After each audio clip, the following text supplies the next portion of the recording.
तो आज दोस्तों फिर से आएंगे बिहार पे या इलेक्शन की बातें करेंगे। और मैं जहाँ तक देख पा रहा हूँ इलेक्शन को लेकर जो रिजल्ट आए हैं बहुत चौंकाने वाले रिजल्ट हैं। मैं इस रिजल्ट को सोच भी नहीं पा रहा हूँ ऐसा रिजल्ट आ सकता था, लेकिन जो है 10,000 खाते में गए हैं महिलाओं के। और युवाओं ने बढ़ चढ़ कर हिस्सा लिया इस इलेक्शन में। और सोचा नहीं था इस तरीके से एग्जिट पोल के बाद इतना ऐसा रिजल्ट आएगा। सबसे ज़्यादा दुख हो रहा है प्रशांत किशोर जी के लिए, वो एक सीट भी नहीं ला। इतना लोगों के लिए बोला कि भाई फैक्ट्री के लिए, एजुकेशन के लिए, अदर और भी चीज़ों के लिए, फिर भी पता नहीं क्या चाहिए युवाओं को जो उन्होंने फिर से भरोसा जताया 20 साल से चल रही सरकार पे।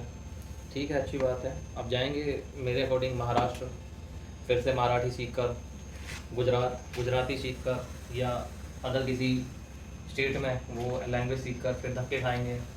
फिर ट्रेनों में जाएंगे, धक्के खा रहे हैं। अभी नई वीडियो आई, देख रहा था कि ट्रेन में धक्के खाते हुए हैं, टॉयलेट्स में, सीढ़ियों पर, गलियारी में ट्रेन के वहाँ धक्के खा रहे हैं। पता नहीं क्या चाहिए इनको। 10,000 में क्या 5 साल चल जाएगा? नहीं चलेगा। मैं हैरान हूँ। मैथिली ठाकुर वो सिन्हा जी को हरा आ गए, जिन्होंने किताब लिखी, जो पढ़े लिखे इतने बंदे थे। आदमी, पढ़े लिखे इंसान को अगर बिहार के लोग नहीं सोच रहे हैं तो क्या सोचेंगे? आज मैं इस तरीके से मैं भी बन सकता हूँ विधायक। मैं सोच रहा हूँ मैं भी, अब मैं जैसे उत्तराखंड काशीपुर से हूँ तो मैं भी टिकट ले लूँ। कोई मुझे टिकट दे दे तो ज़्यादा बेहतर है, मैं तो उससे बेहतर ही काम कर सकूँगा। और लोगों के अंदर ह्यूमैनिटी नहीं है, लोग सोच ही नहीं रहे ह्यूमन मतलब क्या है, लोगों के बारे में नहीं सोच रहे हैं। इतना दलितों के लिए, पिछड़ों के लिए इतनी गलत भावनाओं से लोग दिख रहे हैं, गलत काम हो रहा है उनके साथ, वो भी नहीं सोचा गया। और जो मैं बनाया था, मैं क्या क्या बताऊँ, आज तो कुछ कहने को ही नहीं है, सोच भी नहीं पा रहा हूँ।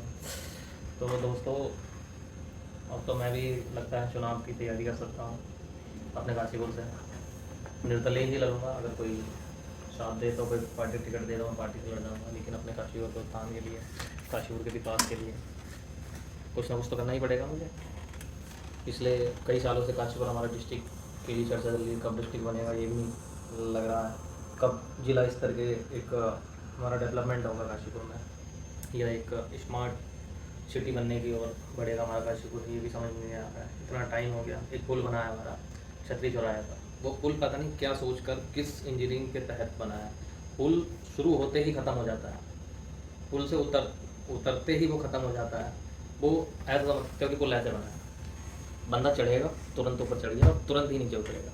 एक पुल का एक स्ट्रक्चर होता है, डिज़ाइन होता है। अब जब ऐसे जो पुल बना हुआ है, फिर बीच में यहाँ से जाता है मेन बाजपुर रोड का, ठीक। अब आप वो देखो, बीच में नए पुल में ही, नए पुल में ही ठीक क्रैक्स आ गए। अभी डैमेज भी हुआ था, उसका रिपेयरिंग चल रहा था, खाली खाना पूर्ति हुई है पुल बनाने में।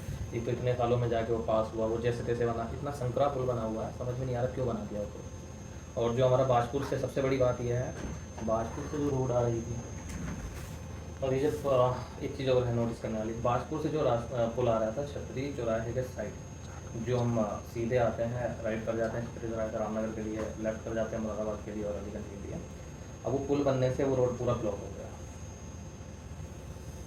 तो पुल ऐसे बना, जो रोडवेज के नीचे से जो पिलर्स हैं, रोडवेज है ठीक हमारे फाटक के पास, हम लोग फाटक पार करके आते थे, हमारे पुंडेश्वरी साइड है वो सीधा इतना आते थे, सीधा उधर चले जाते थे। और भी लोग आते हैं, अब जैसे अब कोई रेलवे स्टेशन से उतरता है, अब उसको गोल घूम के पहले पुल पार करेगा, घूम के वो जाएगा चीमा चौराहा है, फिर उधर जाएगा। हमारा ऑटो स्टैंड तो इधर है।